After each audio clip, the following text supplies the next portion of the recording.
possibility of a couple of different receivers who I know you've worked with in practice, but getting them up to games? What goes into that with Marcell and possibly Saeed? Man, thank goodness we had those guys in training camp because there's always a time where we go in early. You guys remember the quarterbacks come in early with the rookies, and so that's all I got to throw to. And so we got a lot of time on task there. When guys have been banged up at practice, they're the ones filling in, taking all the reps. And I said this before, they're two rookies that obviously they haven't done it yet on the field, but from what I've seen at practice, they're really smart.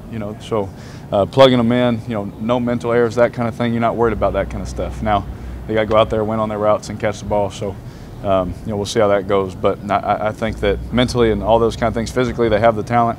It'll be fun. It'll be fun to see what they can do. How comforting is it then, Derek, during training camp, it seemed like every other day Marcell was making jump ball plays down the sideline, so you know that you have that connection somewhat. In training camp. Yeah, I'm glad you brought it up because he did, man. He against starters, and to let coach put him in there with the one, especially in camp, when the vets get there, it's all fight for every rep kind of a thing. And for coach to put him in the ones, he kept making those plays, and so we've built a little chemistry, and he's someone that I talk to often. I really like him. He's a good dude and a good kid. So I'm looking forward to seeing what he does here today at practice and seeing how he competes, getting some more reps.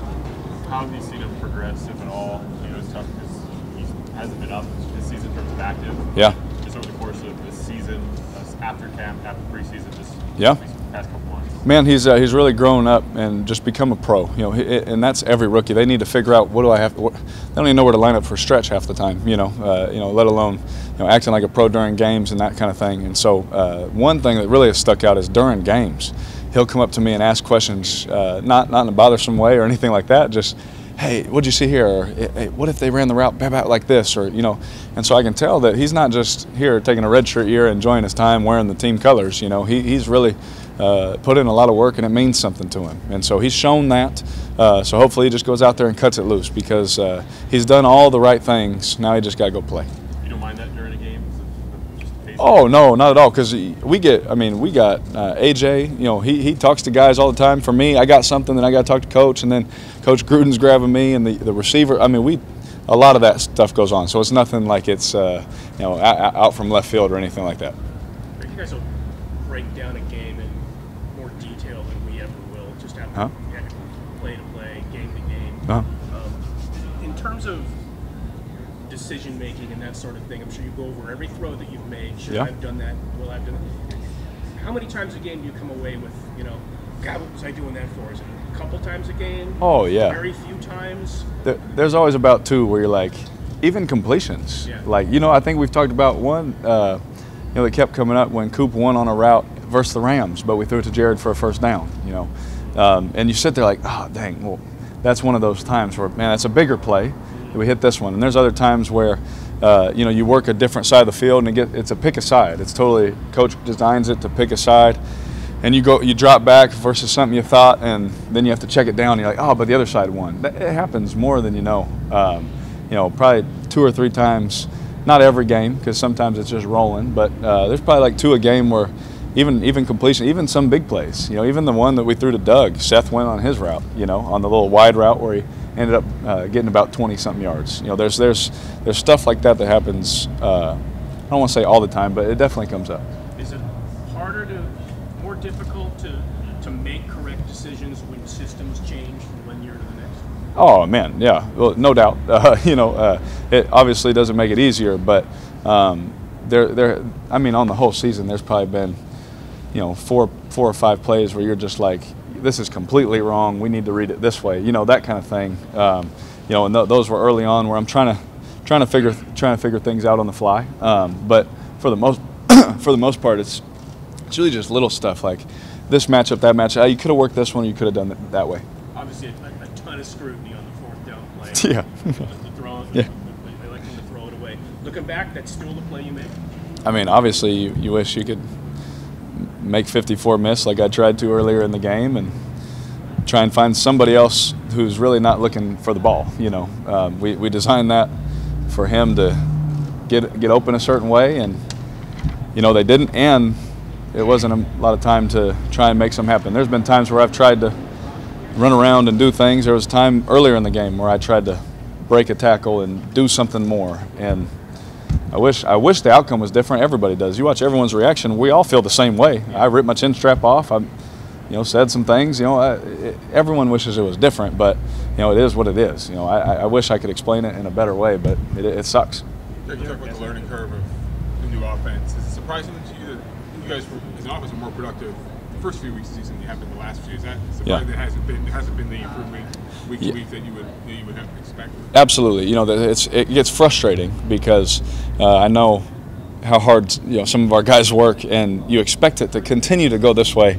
But this league, it's tough, man, and it'll humble some guys real quick. It'll check yourself and really make sure that if all 11 guys aren't doing their job, if all 11 guys aren't on the same page, how quickly it can turn like that, and not saying that someone's just doing it on purpose. You turn the film on, it's like, dang, if we just had that, or if I just would have checked to this or done this, you can sit there and second guess it all the time, but the only thing that we have the opportunity to do is do our best right when it's in front of us. And so that's what we have to do better. We all got to play better.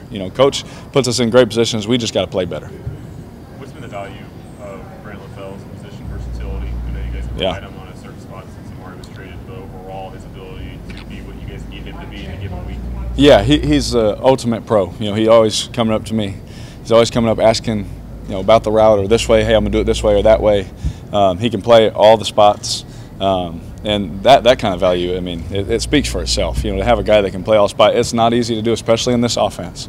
The different formations, adjustments on routes, it's different for each position, each route concept. There's so much detail that for him to be able to do that is as a quarterback who myself, AJ, quarterback coaches, all that, who have to know all the little details. For Joe to think that way and see it the same way is really impressive.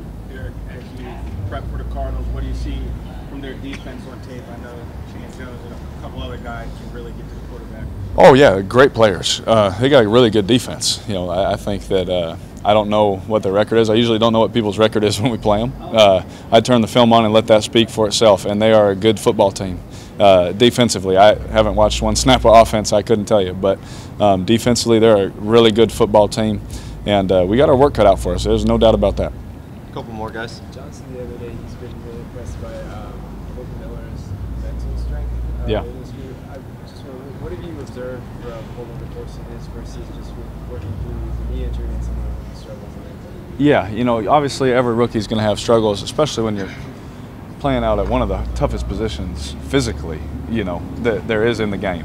He's going against most teams' very best player. That's how this thing works. And for him to do it while he's hurt, for him to do it while he's getting scrutinized, as an offensive lineman, your quarterback gets hit, it's not going to be pleasant for him. It's going to be tough for him. He's a young guy.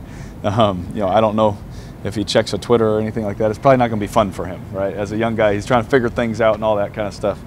And, to see him continually just keep the same look on his face, continue to work, continue to come out here, braced up if he has to, just to practice, that says a lot about who he is, and I'm very excited that we have him.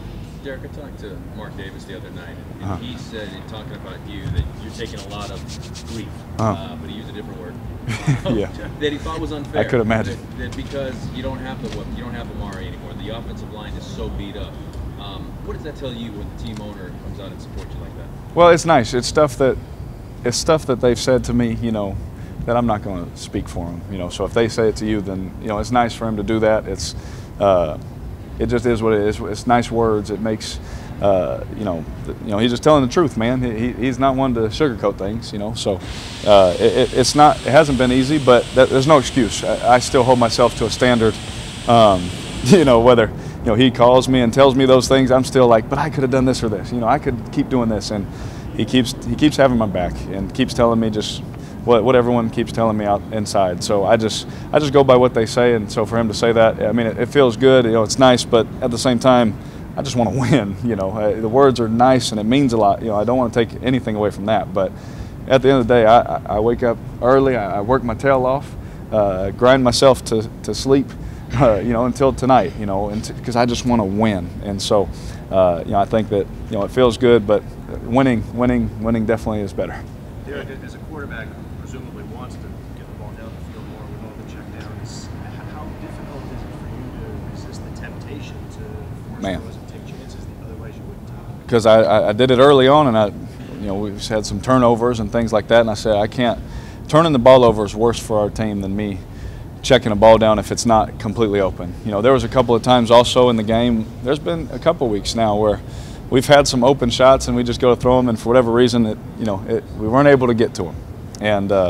And you just try and think maybe I could have thrown it earlier, maybe I could have done something else. I don't know. You just try and figure it out yourself. But we definitely have had some looks, and those are things Coach Gruden and I keep talking about. Look, we're going to figure things out, get it all right. We're just going to keep trusting the process and seeing that, yeah, this stuff is working, and when it clicks, it's going to be real nice. Last one, Michael. These past 3 years have been 3 very different seasons for Yeah. this franchise. In each of them, though, you've been named the team's nominee for the Sportsmanship Award. Oh, wow. That consistency, is that something you take pride in?